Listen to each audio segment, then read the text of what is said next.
FLM, wide open thinking, world-class work, and far-reaching results. Now with locations in Minneapolis, Columbus, Indianapolis, and Washington, D.C. A strategic marketing and communications company dedicated to serving clients who specialize in the business of agriculture and the life of rural communities. Thank you for joining us for our Agri-Pulse Washington Week in Review. I'm Spencer Chase, joined as always by Agri-Pulse Senior Editor Phil Brasher, discussing the week that was, agriculturally speaking, in Washington, D.C. And not a full chamber, not a full Congress in Washington this week as they return from Easter recess. The Senate is in town, the House will be back in town next week, so then we'll have the full congressional delegation here in town. But negotiations or discussions are kind of ongoing at this point on a GMO labeling bill in the Senate. If you'll remember, we've been talking about this for quite some time, and the House passed something in last summer. There's been Senate negotiations ongoing because there's a lot of Senate lawmakers that don't like what the House has done, and so they're working on a proposal of their own. And Phil, as they came back into town this week, as we mentioned, discussions were ongoing. Did those discussions yield anything this week? Well, not that we can tell. There has been no evidence of much progress. Where we left this before the 2-week Senate recess is that Senator Roberts, Agriculture Chairman Pat Roberts, was unable to move a bill through the Senate that would preempt state GMO labeling laws, including the one and especially the one that takes effect this summer in Vermont. He started then trying to put pressure on Debbie Stabenow, who's the top Democrat on the committee, to come up with a counter-proposal that could bring on enough Democrats to break a filibuster on the bill and get something passed. This week, she gave him some ideas, but she said she does not talk about the specifics, but she has told us that it was simply a number of the proposals that she's been talking about for months now. So no real news. We're back to where we were. Democrats want some kind of wording or symbol on the package label. The industry, most of the industry, but not all of the industry, has been very resistant to that. Campbell Soup, for example, supports labeling and has GMO labeling, and as we have been talking about back in January, they announced that they were going to go forward with it. Now, the big thing to remember here, as it always has been, is that July 1st deadline for the Vermont GMO labeling bill, really a ticking clock in terms of negotiations, because Phil has mentioned it many times, those that want GMO labeling can basically sit still and let it happen. Exactly. Because as we've seen the last couple of weeks, there's been a lot of companies that have decided to go to a voluntary GMO labeling stance nationally because of the Vermont legislation. And interestingly enough, we found out this week that some of those products with the voluntary GMO labeling language on them might actually be ending up in your grocery stores here in the next couple of weeks, just because they need to make sure that they have those packages on the shelves in the Vermont stores in case of staying on the shelves, because I mean there's a bit of a shelf life on some of these products. Right, and another issue for the food companies is when they produce something, package something, they can't be sure that it's actually going to Vermont. It could actually end up in another state somewhere else. So that's the reason, one of the big reasons they're going forward with labeling everything.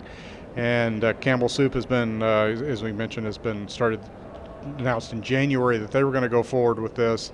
And then we've had General Mills, Kellogg, ConAgra, and Mars all say that they're doing it as well. So yes, you're most likely going to start seeing these in the shelf. And that has an impact on the debate, because as soon as companies start doing this, as soon as these labels are in the stores, there's probably a little bit less pressure on the Senate to do something.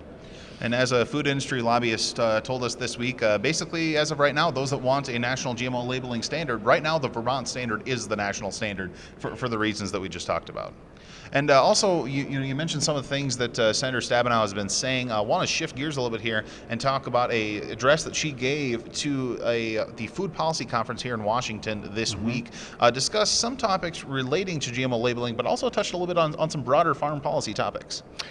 Yeah, she did, and I think it was very much in the context too of the GMO labeling issue and related to that. She was talking to a conference, a lot of activists, people in the nutrition area, food policy, uh, in Washington and from outside the country, and some of the industry as well. These were, I point out, these were not people in agriculture for the most part. And she made a direct appeal to them to resist any cuts to farm bill programs, including farm subsidies as well as conservation and, of course, nutrition and the rest of the farm bill anytime before they get around to writing the next one. And she made the case that that some of the farm sector have actually been supportive, have been part of a coalition that's come together. And she cited specifically the National Corn Growers Association and the American Soybean Association, which have both, either during the last farm bill or in recent weeks, both come out against cuts to food stamps, the Supplemental Nutrition Assistance Program. And Senator Stabenow said that she's looking forward to bringing the industry, the coalition, back together again once they get past this biotech labeling debate. When that is, we shall see. That's an excellent question at this point. That's been kind of a popular theme here, especially in these last couple of months. Once the calendar turned over to 2016, obviously we're not going to see a new farm bill anytime soon, but the groundwork is definitely being laid by both legislators and both by organizations looking to kind of shape their public comments in terms of what they want out of that next farm bill. Right. Well, the immediate concern is the appropriations process. Both in the House and the Senate, they're going to start writing the spending bills for fiscal 2017, which starts October 1st. And there's concern that there could be attempts to cut crop insurance or other programs when the USDA and FDA spending bill is on the floor. And so they want to head off any cuts there. And of course, it's going to be equally important for many in the across the agriculture sector to keep that coalition together going into 2017 and 2018, the next Congress, when they actually get down to writing a new farm bill. Now, typically, this is the part in the video where we say we're going to keep an eye on that in the next week or two. We're going to be keeping an eye on the Farm Bill for much, much longer than that. But by gosh, we'll be happy to do it for the courtesy of our readers. And I think that's going to about do it for the news and information out of Capitol Hill this week. As we mentioned, just one chamber in town, so not as much going on, but certainly a lot of behind-the-scenes activity and a lot of action to keep an eye on. For Phil Brasher, I'm Spencer Chase. Have a good one.